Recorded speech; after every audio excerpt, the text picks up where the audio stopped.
Curious about the digital world? Want to know how to stay safe online? Tune in to CyberSense, where we explore the latest tech trends and cybersecurity tips. Hey everyone, welcome to episode 14 of CyberSense. I'm your host, Rob Holloway, and tonight's episode is The Hero's Quest, bringing your shop online safely. So we've got a big treat for you guys tonight. What we're going to do is we've got a special guest. His name is Matt Fuller. He is the owner of Fantasy Road. So Fantasy Road, I'm going to read my blurb here so I don't get it wrong, Matt. So I hope you're wrong. So I've got here, Fantasy Road is an online store for all collectible things that are nerdy. Matt's words, not mine. He has a global reach. He offers an amazing array of modern and classic comics for all levels of enthusiasts. So like from the utter beginner, someone who likes to read comics or just play with the toys, right up to the serious collector like Matt is behind you there with all those boxes that he's not going to touch, right? So Matt made the exciting decision a while back to take his business entirely online. And today we're going to chat with him about the challenges that he faced, the pitfalls that he encountered along the way, and also all the massive rewards that he got from doing this. So Matt, without further ado, mate, thank you and welcome to the show. No worries. Thank you for having me. Not a problem. So we're going to get straight into some of the questions. What I'd like you to do is, can you take us down a little bit of history around yourself and Fantasy Road, and I guess really like what made you decide to go fully online rather than bricks and mortar? Yeah, sure. So my background in this stuff is actually absolutely unrelated to the industry I'm in now. I have no connection. I wasn't even a collector of any kind when I started doing this. When I first started moving into this specific business now, I was a regional parks home manager for a small firm that was running around sort of southeast England, which was basically just checking on caravan sites, which is completely unrelated. It's nothing to do with it. And if I'm honest, I think the reason that they hired me is because I'm 6'5", and there was a bit of trouble on the sites. So they were using me for my size. Hey, we've all got talents, right? Yeah, exactly. So from that point, I was made redundant during the first lockdown. I used the opportunity to teach myself, I think it was 6 to 8. It was 8 different frameworks, languages, and code. So I had no coding knowledge at this point either. I just completely started from scratch, absolutely nothing. Always been quite passionate about computers and stuff, had like a basic understanding. But lockdown was like the pivotal moment from almost the inception of Fantasy Road and sort of my own future in general, sort of tied alongside it. During lockdown, after I've taught myself that, I started applying to jobs. And the average time span from starting to learn code to landing your first job should be around 2 years. And that is, so you've got like a thorough understanding of things like that. I sort of jumped the gun a bit on that. And I was working as a full stack web developer within 6 months of learning. Even better was the fact that the person that hired me to their startup was not a coder and didn't understand what they were asking. So they hired me on my first role on a tech stack that had absolutely nothing to do with the tech stack that I'd learned. So I taught myself things like, obviously the basics, HTML, CSS, excuse me. And the main thing that I'd picked up was React. So another one. You want to take us through that a little? From what I can remember, very briefly. When I was a developer, the main ones that were out there were React and Vue.js. They were the two sort of emerging ones which were being picked up by most of the websites. Most of the developer sites were looking for these two like frameworks and libraries. And sorry, can I interrupt you just for our listeners to know what Matt was? There's different types of developers, but Matt was specifically a web developer. Am I right in saying that? Yeah, that's exactly right. I started as a front-end web developer, which a web developer is the kind of person that builds websites. I mean, obviously. So what you're looking at is it's split into two sides. So there's a back-end developer, which does all the stuff that you don't see. That is things like what goes on with the database, how a database connects to the front end and the data that it displays. And the front-end developer is the guy that makes things all pretty and nice to look at, easy to use, all the UX, UI. So I was hired as a full stack web developer, which combines both roles. And the guy that hired me confused React with React Native. They sound the same, but React Native is a mobile platform. and React is desktop, like the stuff I deal with, and that's what I taught myself. So on the first day, he sat me down. It was like, here's your job. And I was like, well, I don't know what to do. And he's like, what do you mean? You told me you know React. So I was like, yes, this is React Native. So I had to learn a new tech stack from that point. I was there for 6 months and then I moved to another one. But in the meanwhile, what I was doing at this point was hobby selling. So this is where Fantasy Road first comes into things.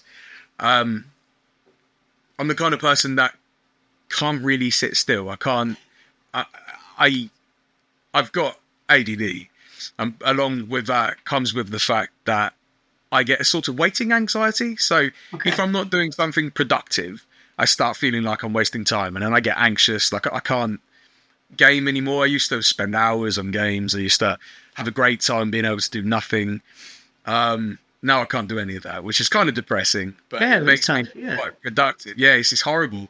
But the only thing I found that I enjoy, which switches it off and doesn't trigger the anxiety, is I am a massive fantasy nerd. So like fantasy novels, I've read all of the top 100. I've read pretty much every fantasy book in existence from the past like 50, 60 years. I just devour them.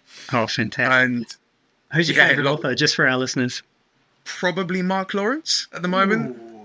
Mark Lawrence. I'm going to hang up now, mate. It's got to be Raymond E. Feast for fantasy. Come on. Oh, yeah, okay.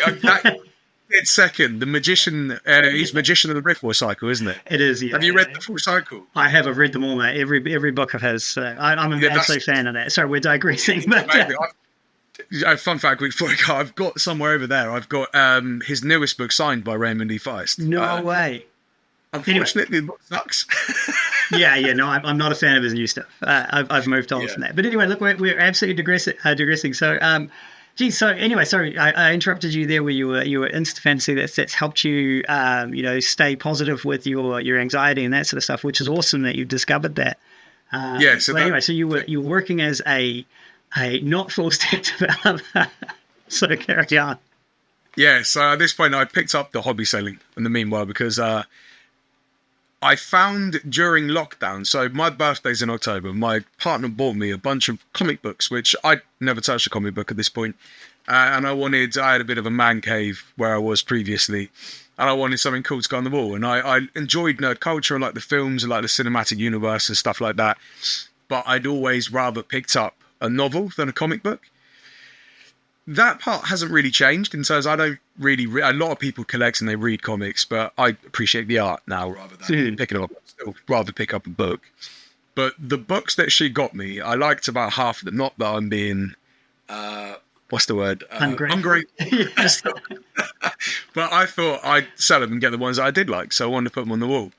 And at that point, I discovered that there's a lot of money in comic books, which is where the sort of obsession came with on that front. So then the ADD kicked in, and I spent every evening, whenever I had a bit of spare time, I was reading up on comic book value, how it works, everything like that, until I probably gained the knowledge of what's like a devoted collector probably had from over 30 years of collecting it. It's just because I didn't do anything else. I just completely focused on it single-mindedly, like completely spaced on, like there was nothing else that existed at that point.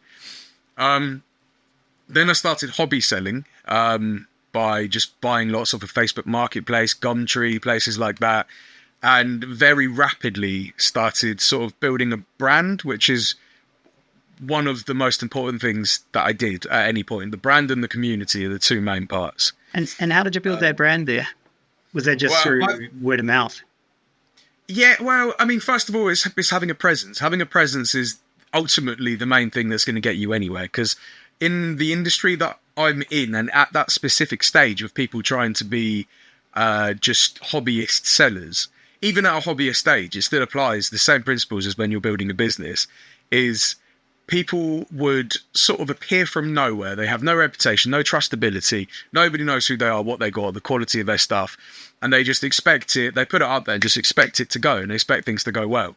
And it doesn't work like that. Like, it doesn't matter what you've got, unless you've got something that is ridiculously rare and impossible to find, then it's going to be a struggle, especially in my industry. Comics are struggling. They're an archaic collector's item in a lot of senses. There is a modern collection scene, obviously, as you know. But it's mostly tied in with the cinematic universes, which are driving it now, whereas back in the day, there was a much stronger collectors community focused around comic books, which is now mostly turned digital. So it was a strange decision to pick up an industry and pick up a business in an industry that was on a downward momentum. Yeah. The high end items in it will always go up. They're too deeply ingrained in culture to plummet. So I'm not saying I don't buy comics, because you definitely should. They're fantastic. And of course, buy them from you on Fantasy Road. Of course, yeah.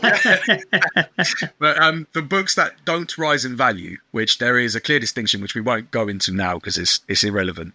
But the generic everyday books and things like that, they're very much no longer relevant. It's only the collector's side of it that is, because the new ones, it's the age of preservation. The reason that the older ones are going up is because less were preserved. There's nothing there.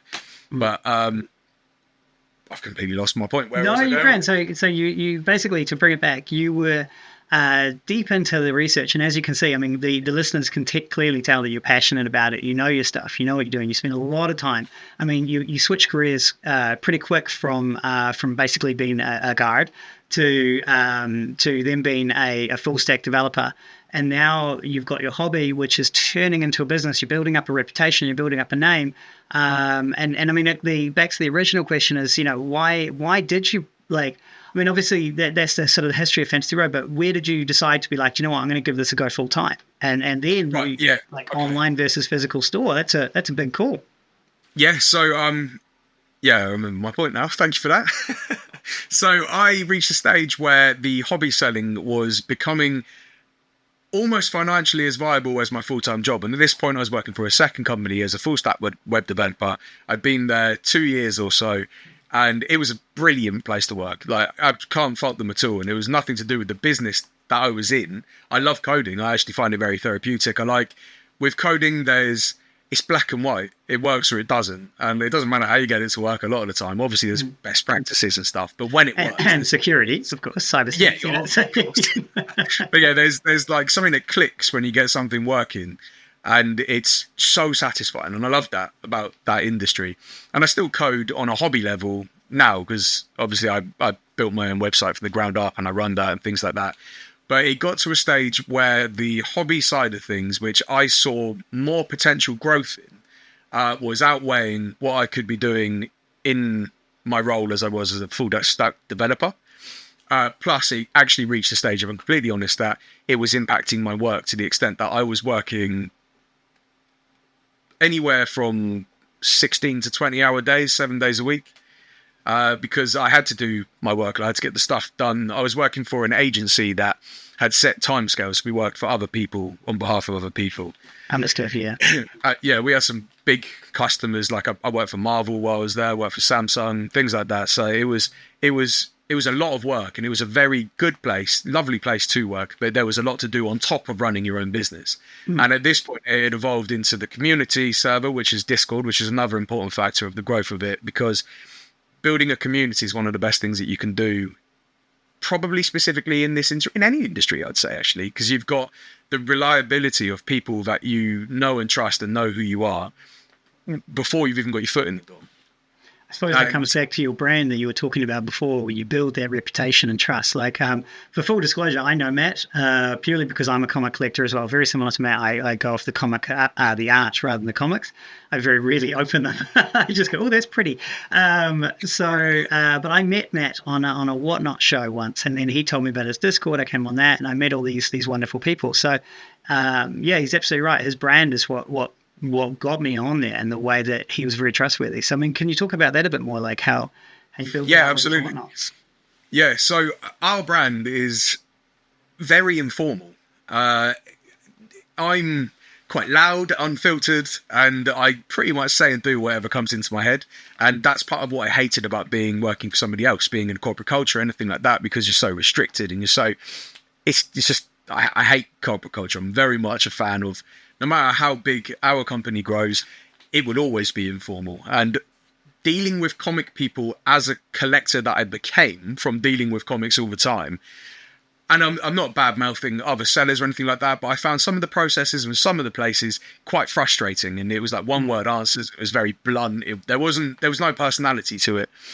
And our brand is minimal because probably the ADD thing. I much prefer, even though looking behind me, you wouldn't guess it. But I'm all about minimalism. My entire house is white walls, white bed. Everything's as clear surfaces. It's just easy for me to think when it's a lot like more empty. So the actual branding in terms of visual aspects is completely minimal. It's just black and white with bold lettering and stuff like that. Sorry, 1 second. No, you're grand. And so our brand, it sort of evolved from that in the sense that people knew that if you came to us, you're going to get a straight answer, even if you don't like it. So yeah. Most of my Whatnot shows are me mostly insulting the people that buy my stuff. So I mean, it's all fun and joy. Do you know what I mean? You're in there most of the time. Yeah, exactly. So for our listeners, what Whatnot is, I'll post up some information on the website cybersenseradio.com. But Whatnot is a selling platform. It's where the seller, Matt, is on video. Not all sellers choose to be on the video, but generally their stock is on video, and they're doing a live show, like it's a live auction show. So they're showing up their stuff, and personality is key in these, like anything, right? And that's what I think you've really achieved, Matt. I mean, it comes forward in this interview as your personality. You're an approachable person. So that's what Whatnot is for our listeners. Sorry to jump in there. Yes, it's basically GVC for like older listeners, people that used to do on the shopping channels and stuff, but it's more interactive. So a lot of the shows you go in, and this is kind of going off on a tangent and stuff, but it's very much you put an item up, you sit there, you wait. And that's not a show, that's just a sale. So the show it's you. But that is kind of the point of my brand, is I'm not entirely certain if I went the right way with it, because my brand is me. And that is because of the fact that a lot of the ways that we operate, I am the product in a lot of ways, if that makes sense. Because at the moment, because of the way that the industry is with comics, majority of our income, not majority, but a large section of our income is coming solely from Whatnot, and that is personality based, as you just said. Yeah. So it's inevitably evolved in that way. Did that impact your decision for, instead of a store, to be online? Was it because like your brand is you can reach a lot more? Like, I mean, your audience is global, right? So I mean, you have people all around the world buying from you. We actually made the decision to be online only before we started on Whatnot. Okay.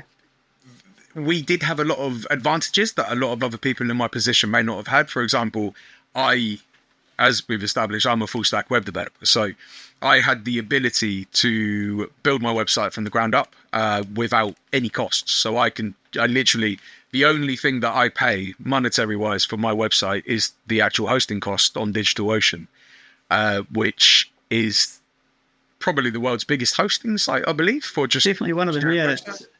For our listeners, what Matt's meaning by hosting there is you can build your website and all that sort of stuff, but it's got to be presented to the web, right? So you can have servers, you can have this physical equipment in your office yourself and host it, but you still need to have domain name registration. You have to have all these sort of stuff so that people know how to get to your site. And instead of having it on your physical premise, where you risk either, if there's a power outage, your site's down, or if you have to maintain it, you can use these companies that will host it for you. So they have their servers, they have security, they have uptime guarantees, they have backups, all this sort of stuff, and usually for a minimal cost. And that's what Matt's talking about there. So DigitalOcean are definitely one of the big ones out there. So you got like GoDaddy, you've got DigitalOcean, you've got I'm on the spot now. There's loads. I'll pop them up on my website for everyone. So if you are interested in hosting now, Matt, you have a special link for don't you? I do, yes. Yeah, I've got a referral code which I'll send over if you could pop it up. Yeah. Absolutely, yeah. So I'll pop that up on my website, cybersenseradio.com. It'll also be on CRC's Facebook page for our listeners if they want to go in there and use a trusted platform. So sorry, Matt, I'm interrupting there. Carry on. No, good. Yeah, like I said, DigitalOcean is definitely the best one that I've used in my entire career. It can be a little bit overwhelming. There's quite a lot of data that it shows you and stuff like that. But realistically, all you need to know is once it's up and running, there's a reset button and it's on or off, and it's as simple as that. Before we sorry, I don't mean to interrupt, but while we're on that topic there, just as a mild segue, You know how you're saying DigitalOcean can be confusing and can be difficult for people who are non-tech. Like, I mean, you have the massive advantage that you are a web developer, so you understand this world inside and out, right? But for our non-tech listeners that want to bring their business online, what would you recommend? Like, I mean, obviously there's Squarespace and Wix and all those sort of, next done sites, but this is your world. What would you recommend for our listeners? Yeah, I mean, it very much depends on what your business is, but if it is retail, I personally don't think anything compares to Shopify. And that is mainly because of the amount of integrations. The support is great. The coding language is a bit annoying, which would be irrelevant to somebody that is going to do it on a non-professional basis in terms of the code, because Shopify had their own development language, which... Okay. Yeah, so I don't know if they still do. Again, I haven't been a web developer for 3 or 4 years, which doesn't sound like a very long time, but that industry moves very fast. Yeah. But when I was last a dev and touched on Shopify, I learned some of it. Having said that, as a language, if you know a few other coding languages, they all sort of make some sort of sense regardless. But Shopify is fantastic for that kind of stuff because you don't have to worry about a lot of things that other places do. So, for example, although I have the advantage of creating my website from the ground up, and I also had the benefit of when I left the company that I was working for when I was building this business, they gifted me their content management system, which is the back end of... I'm not going to name any names, but some major high street brands and things like that. Like, it is colossal.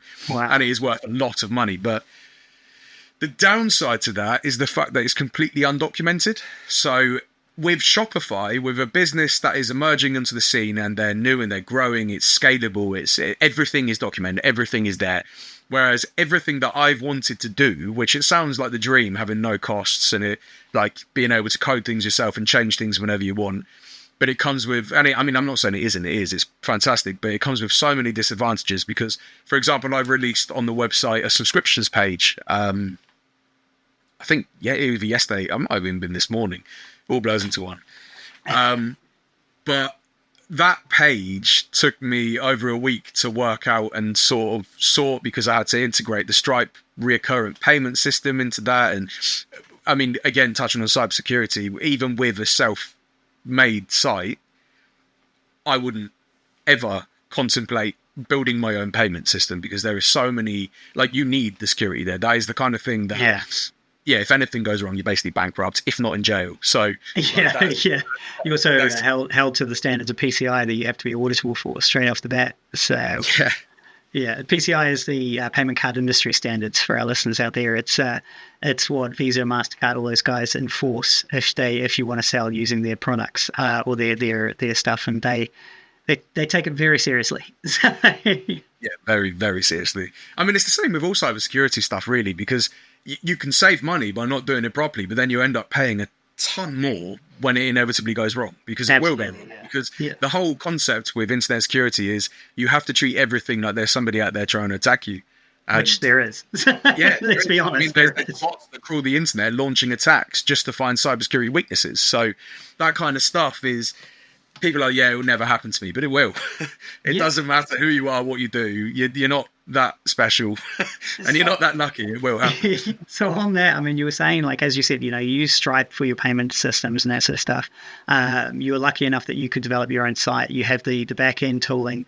Do you use, like, for our listeners out there, like, I mean, you were saying Shopify, was it? Now, do they have like full hosted platforms that will cover all the security? The payment platforms like Squarespace and Wix and those guys have that integrated in? Well, like I said before, I didn't deal much with Shopify because I've always been dealing with content management systems that have been custom made and stuff like that. But the small experience that I have had with them is that anything I wanted to do, there was basically plugins for it. So pre-existing code that's been put together by a developer, you just click a couple of buttons and it implements it on your website. So the scalability is massive. It's really easy to go up. So like I said, I wasted 2 weeks or a week building this page that I've just made because it had lots of different things that were tied in with different places and different things. But because of the fact that the CMS that I use is undocumented, I can't just be like, even as a developer, I can't be like, how do I tie in this with this? Whereas with Shopify, even if there isn't a plugin, you can bet absolutely anything. Now, somebody's been in the same situation as you, and they've worked out how to do it and documented it. Web development is very good with that. We document everything, create knowledge bases. So as soon as it's done, it exists out there to be found. So it's not necessarily a good thing the way that I've done it. It's convenient financially, but it is very inconvenient in the long run because it's a struggle to work out how to do anything more than what is already there without obviously going back to my old firm. But then that's embarrassing, isn't it? Yeah, I don't know if they'd actually let you on that one. It's like, yeah, they gave you that gift. You come back going, please, sir, can I have some more? Yeah, exactly. So definitely Shopify. Shopify, yeah. So, I mean, obviously the cybersecurity for your site, right? Like, so if someone does choose to go at it on their own, would you recommend getting a cybersecurity professional who specializes in web security to review the site and or maintain it, or would you go at it yourself? I mean, I know my opinion on that one, but I want to hear yours. Well, I would always recommend somebody getting a professional in. Like when we first started, we had a cybersecurity professional basically give us the AOK, not a maintenance plan, but went in, checked everything was okay, sort of did a bit of testing and stuff like that. And from that, we were fairly confident that we didn't need the payment, like an ongoing thing with a professional from their advice. But a lot of the stuff in terms of security and flaws are probably stuff. I don't know. It's a very difficult explanation. It's a very difficult answer to give because it's very much dependent on the situation. I would always say yes. I would go with a cybersecurity professional. Fair. Yeah, I guess the next it kind of ties in with the next one is maintaining your site with for threats and vulnerabilities and that sort of stuff. As you were saying, your site, because you've gone down that customer, it's a lot of work, right? So I guess maintenance-wise, I guess the question I'm really asking is how much time do you spend selling your products versus maintaining the site? Because as you said, you are the brand, right? So for you, time in the front of the camera is the best thing for you. Yeah, I mean, I personally, because I'm aware of what I'm doing, it's quite streamlined for me, so I don't spend an altogether too much, a huge amount of time. But I would say from somebody without coding knowledge, it would be invaluable paying someone to do it because your time, as a business owner, your time equates to money. And the more money that you spend doing that sort of stuff, which doesn't profit you, I mean, it does in the sense that it's stopping you from paying fines when like a breach happens, something like that. But it doesn't create profit by selling your items or selling your services, anything like that. The time that you invest in dealing with cybersecurity threats and even just maintaining your website, anything like that, is time that could be spent selling stuff or providing services or organizing or whatever it is that your business does. So the easiest way to work out if it's worthwhile for you is to work out how much time that you invest into it, work out what your time is worth per hour based on how much you make, and then tally that up. And I can almost guarantee that pretty much every time it is worth paying somebody to do this. Otherwise, you're probably not doing it properly if you're not racking up the right amount of time doing it. But yeah, so yeah, does that answer that one? It does. Yeah. Look, that's awesome, mate. To jump off that high horse of mine for cybersecurity, because I had to, I'm sorry, it's CyberSense. I just had to get a couple of digs in there for security. It wouldn't be me. With your site, like as you were saying, you are your brand, and you chose to go online, and because it's what you've built up this massive reputation with everyone. But how do you maintain that? How do you expand your brand? I mean, you've got how do you attract new customers and keep them coming back? You've got social media, SEO, which is I've had a search engine optimization tool. So that's for our listeners out there. If you want to appear first in the top of searches, so say you as a listener typed, I want to buy comics in Google, Matt's site Fantasy Road would come up first because his site is optimized for these search engines. I mean, how did you think about doing stuff like that? It was all trial and error. And I mean, the good thing about interviews like this is you learn from other people's experience, because when I started doing this, I was floundering. I had no idea. It was all working out what worked, when it worked, and how it worked. But the tools that I use, the ones that I find massively helpful. So breaking down your questions, I believe the first one was, it was to attract new customers, to keep them coming back. Yeah, so start on that one. Yeah, so new customers with us is reputation only. We spend no money on advertisement. We spend no money we have previously tried ads, but our personal experience of ads is going to be different to somebody else in a different industry's experience of ads, because like I said previously, we started in comics. We've always been mainly comic book focused. That was our prime focus. Is what we were sort of, well, it was the origin of the company. It was Fantasy Road Comics. Now it's Fantasy Road Comics and Collectibles.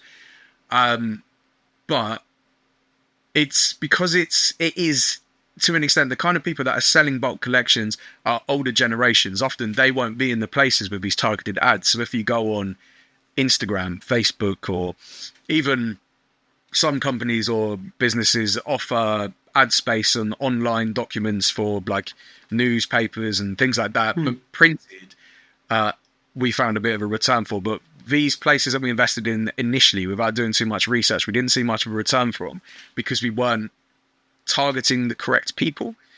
From that's actually what pushed me into going the SEO route, because to me, Right. SEO and organic growth is the best form of revenue stream, I guess. Like growth, revenue stream, everything, as long as you've got the people coming in.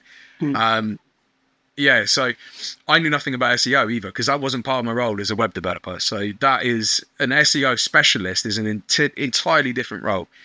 So when I realized that there was a lot of potential in my specific market, apologies, that beeping, I need to stop because someone keeps messaging me. You're all good. For people listening, that beeping is actually from Discord, which is a big part of the community that Fantasy Road use. Discord is a messaging service and sharing platform. I'll again put the links up for Fantasy Road Discord on cybersenseradio.com, so you can come in there and have a look. It is a fun community, and you can chat to Matt and other like-minded individuals, ask questions. It's great fun. It's a fun place to be. It's actually also one of the major parts of why we survived, because so many people tried to do what we did and failed. But like I said, we already had the community base behind us. So Fantasy Road community existed before the Fantasy Road business. So it was just a name that I made fit. Basically, the name Fantasy Road exists because, like I said, I'm a bit of a fantasy nerd. And the thing that switches off the anxiety of not being productive, but something I enjoy, is writing. And I love writing. I don't write to be published or anything like that. I find it therapeutic. So I've written and completed, I think, 7 or 8 complete fantasy novels now, and they just finish. And I just put them away. Nobody reads them. I just write because I enjoy writing. Do you know what I mean? And that I had the domain Fantasy Road because when I first started doing it, I had the grand idea of documenting my journey from starting to write a fantasy novel to being published. And then obviously me lost interest as soon as I created the book and finished it, edited it, did all the hard work and stuff, decided I didn't like the work aspect, I just like the fun of writing. And then I thought, well, I've got this domain, I might as well force it to fit somewhere. So I used it as the name for the community, which then very quickly grew to what I believe, I don't know this for sure, but I'm fairly certain it's the largest comic book community on Discord in the UK. Wow. So that was massive, and that was a major part of why we succeeded, because we already had the the sort of fan base, I guess. Yeah. Because we used to do events on Discord to sell. So we had the Fantasy Road shop sort of opened as a community thing. We did events on Discord, which were fantastic. And then we obviously expanded into whatnot. But in terms of reputation, advertisement, and stuff like that, we've always been word of mouth, because the comic book community is quite niche. It's quite small in terms of, it's not small as a market as a whole, but the UK part of this, most people know most people, which is crazy. Like, there's a lot of people that are active all the time. They're everyday names. And we became a sort of household names and people that collect comics. So like I said, I tried some ads. It didn't really work. And then I moved on to search engine optimization, which instantly had a massive difference to the way that things worked. Our website is now, as you said, it is the #1 ranked website for almost any query relating to selling a collection of comic book, Funko Pops, Magic the Gathering, or Pokemon. So that was just from trial and error. I kept going and going and going until I found a tool called Mangles, which is It's a free. weird name, but yeah. It's a strange name. I don't really know why it's called that, to be honest. But it's fantastic. Like there are so many search engine optimization tools out there, and almost all of them are pushing you to buy things constantly. When you're not sure what you're doing, from a learning perspective or from a kind of perspective where you're not really sure if it's going to make a difference, a free tool is invaluable. And once you sort of get your head around it, me personally, once I'm sort of at an extent where I understand what I'm doing and the tool actually becomes useful, I'm happy to pay them because they've sort of helped me get there. And I think that Mangos have done it perfectly. They've got the right balance. Like I used something before, I can't remember what it's called. It's like something like neilpatel.com. And it was just constantly trying to force you to pay for whatever, this, that, and the other. Everything you clicked on was, this is additional. Yeah, Mangles is fantastic. And what I use on it is something called a SERP tracker, which is what you put in the words that you want to be ranked for in search engines. So, for example, with me, my initial words were like sell comics UK, sell comic books UK, sell comic books, sell comics, just different variations of terms that I believe if you sit there and you think, if my granddad was going to sell some comic books, or if my uncle or my brother, what would they type into Google? They're the things that you want to record down. You sit there for a couple of hours even. Or actually, I believe it actually has a keyword generator on there now, which it didn't have when I first started using it. So you can write a description to the AI to your business about what your business does, and the AI will list associated keywords that it thinks would be optimal for you to track and watch, which is amazing. Yeah. So once you've logged your keywords, you then get daily updates and you can check your positioning. You have like a red arrow if it's gone down, you need work on it, a green arrow if it goes up, basic stuff. And using that and using the sort of, they give tips and sort of guides to an extent of how to increase and what to optimize and things like that. And using that, I've eventually found myself in a position where I'm number one ranked for most of the things I'm trying to be ranked for. There's always room for growth, and there's always, you can change the keywords, rank for different things. That's amazing. And it was, sorry, what was it called again? Mangle.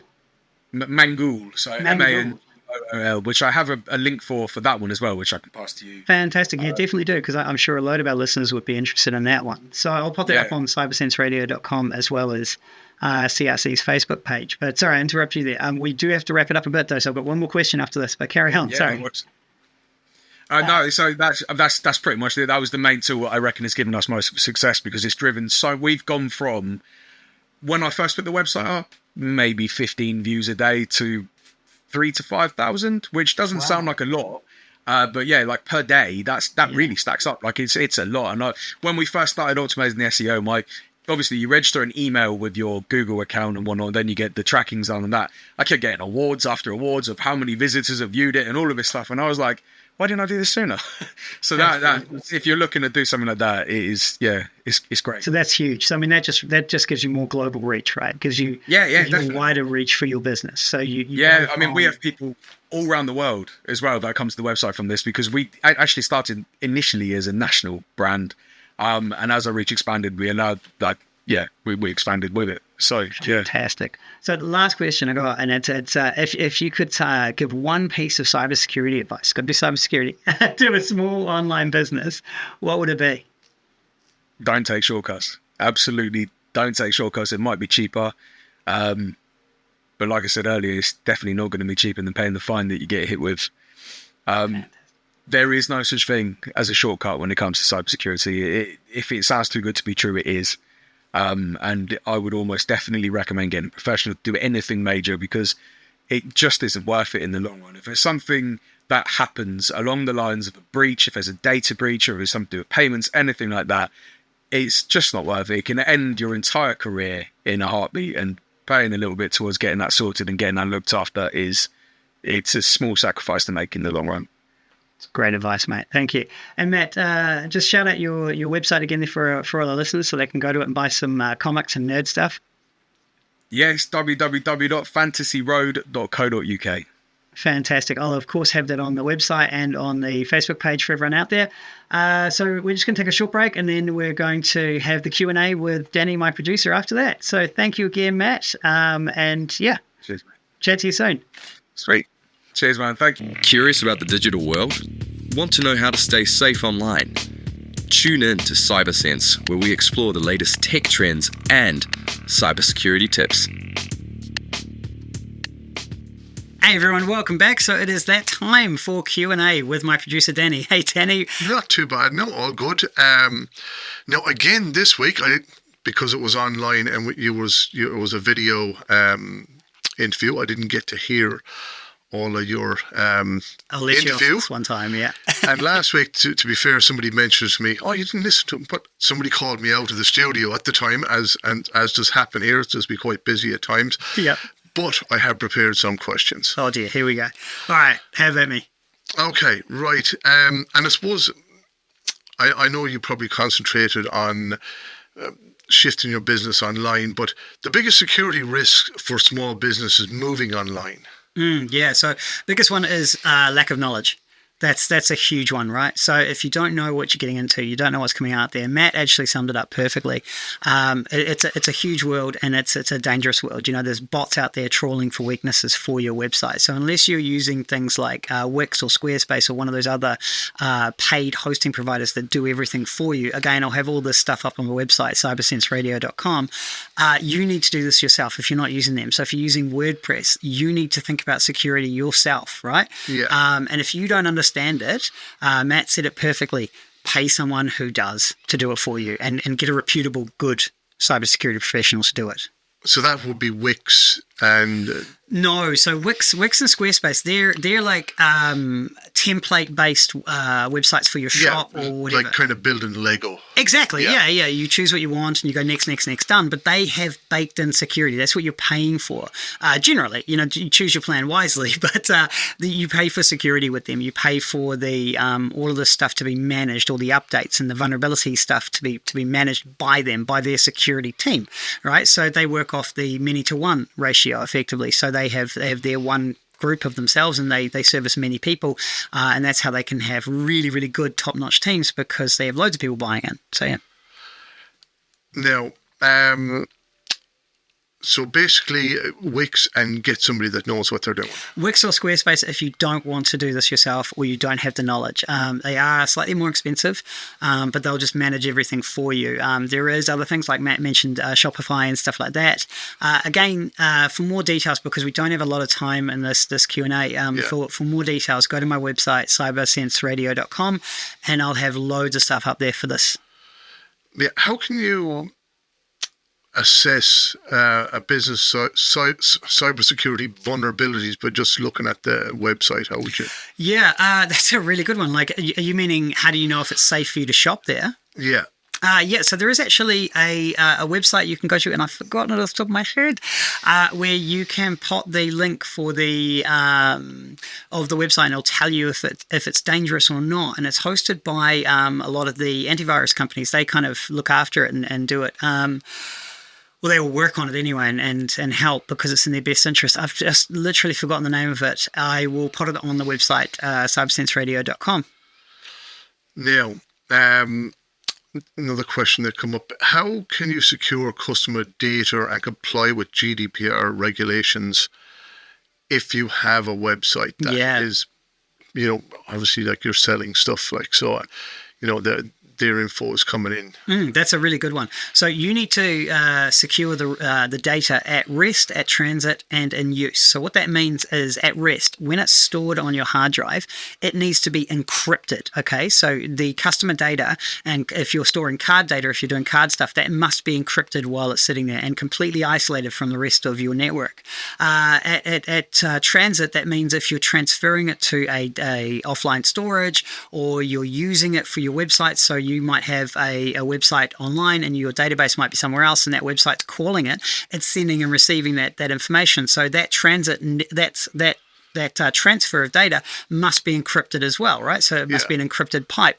And then what was it at rest, at transit, and in use. So when you're using it, that also needs to be encrypted and secure. So if you are doing this stuff, so PII is personally identifiable information. That's usernames, like usernames, personal names, like first name, last name, addresses, phone numbers, that sort of stuff. That must be encrypted and secured. And if you have a breach, if you are hacked, you must notify the authorities about it, the GDPR. So you must reach out, fill in a form, and start resolving it, and notify your customers as well. Otherwise, you are in breach of GDPR.